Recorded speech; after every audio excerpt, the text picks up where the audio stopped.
চেহারাটা শুধু মানুষের মতন হলেই হবে না, হাতগুলো মানুষের মতন হলেই হবে না, পা মানুষের মতন হলেই হবে না। খুব যদি ভাবনা চিন্তা করে এইগুলো আমরা দেখি, ওই জন্যে আমাদের জন্য টেনশনই টেনশন।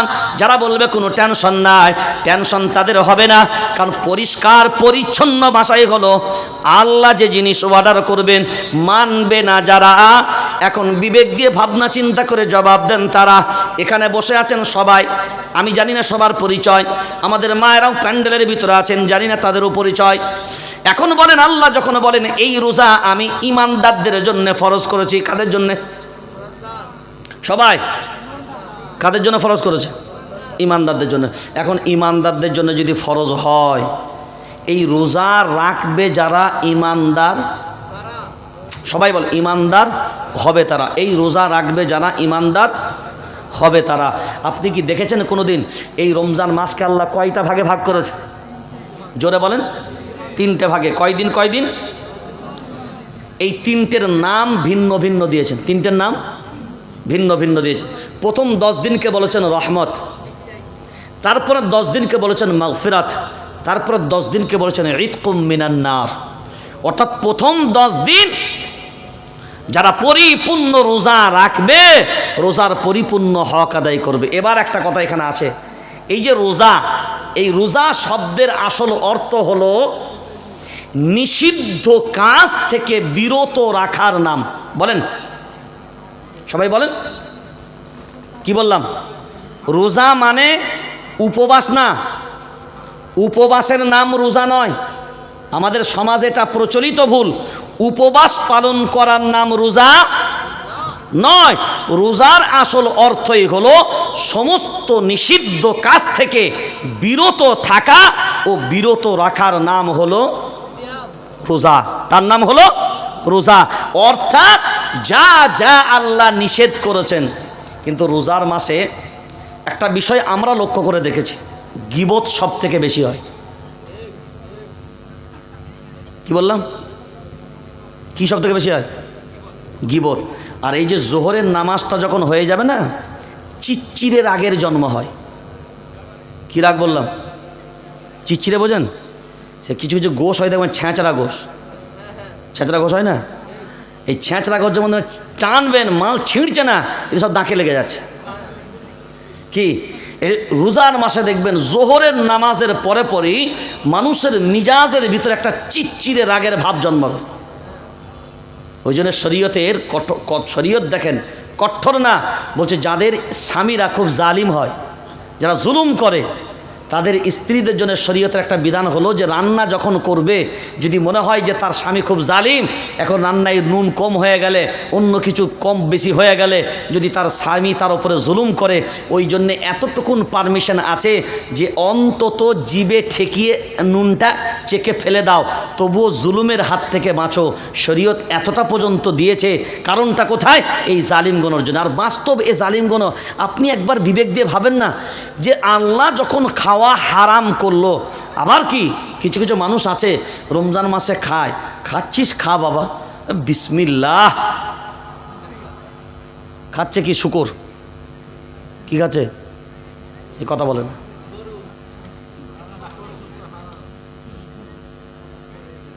যারা শিক্ষিত মানুষ আছেন, আজকে একটা জিনিস বলে গেলাম, আপনি হিসাব করবেন। আচ্ছা বলেন, আমার দিকে তাকান। হ্যাঁ, ধরুন একটা খাবার, একই খাবার স্ত্রী দিনের বেলায় রান্না করেছে, খুব ভালো করে গভীরভাবে থাকান এদিকে।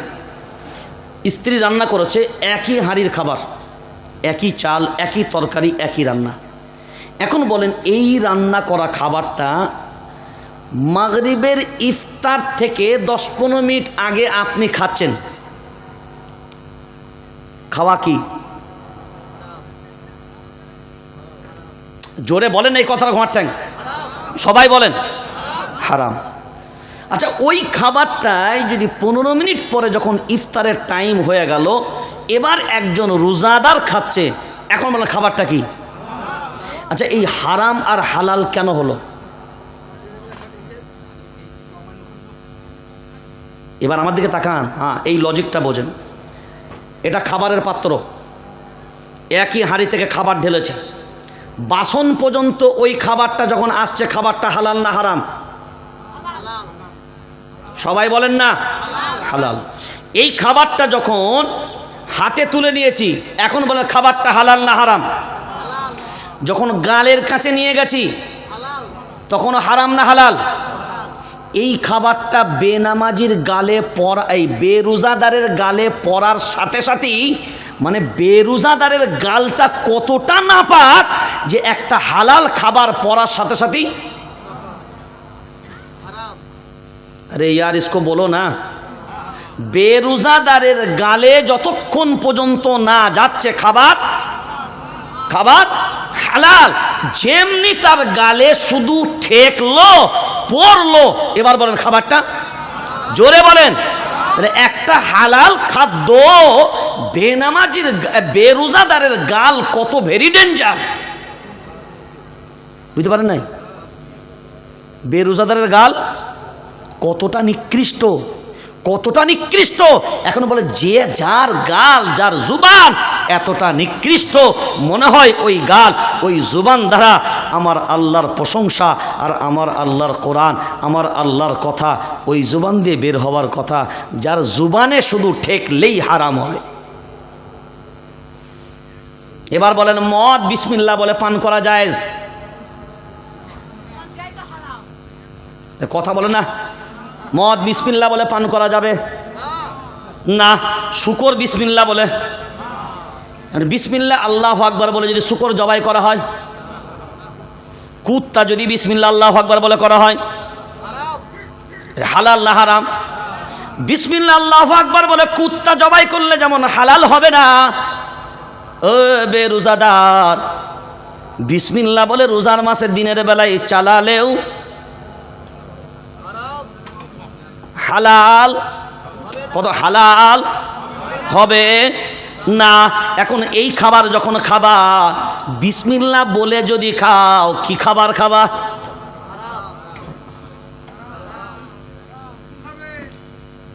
তাহলে হারাম খাচ্ছ আবার কি নামে? জোরে বলেন। বেহায়া, লজ্জাও লাগে না? নির্লজ্জ। রোজা প্রথম দিকে কিছু ছেলে আছে, প্রথম দিকে 2-4টা রোজা রাখে, বাস ও মনে করলো বাস বিন্দাস, আবার মাঝখানে গিয়ে 2-1টা চালিয়ে দেয়, আবার লাস্টের দিকে গিয়ে 2-1টা চালিয়ে দিয়ে তারপরে ঈদের দিনে দেখবেন ফাঁস কাতারে ওরাই কারা, ফাঁস কাতারে গিয়ে দেখবেন সব নতুন জামা, নতুন ঝাড়ন পরে ওরা রেডি, বলে 5 ওয়াক্ত মুচুলি, বলে আজকে সব সরে যা, 365 দিন তোর আগে ছিলি, আজকে একটা দিন আমাদের থাকতে দে।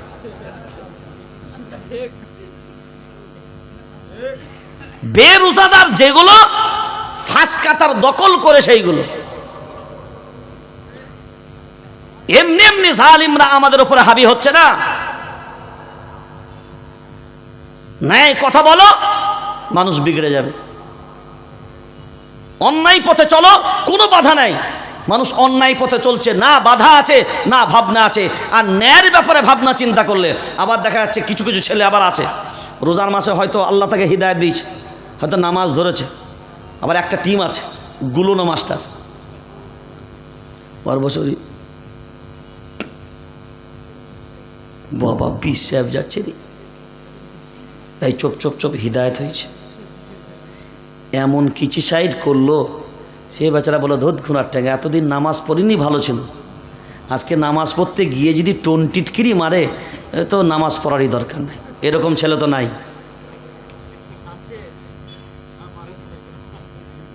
আহা, কেউ যদি এসে একটু পালন করবে সিয়াম, আর একজন আবার আছে যদি একদিন রোজা রেখে ফেলে, ওরে বাবা বেলা 2টো থেকে দাঁতন ঘষছে, বলছে আজকে ফাটিয়ে দেবো, খালি ইফতারে খালি ফেল একবার মাল,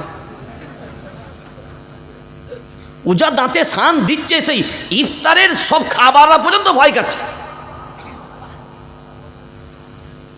এই রমজানের পরিপূর্ণ হক খুব ভালো করে ভাবনা চিন্তা করে দেখি। মায়ার নবী মদিনাওয়ালা বলেন, রমজান যারা পেল নিজেকে ক্ষমা করিয়ে নিতে পারল না, নবী বললেন ধ্বংস হোক তারা, ধ্বংস হোক তারা। রমজান পাবে অথচ নিজে ক্ষমা করিয়ে নিতে পারবে না, এ মুসলমান ভাবনা চিন্তা করে দেখেন, এই রমজান মাসে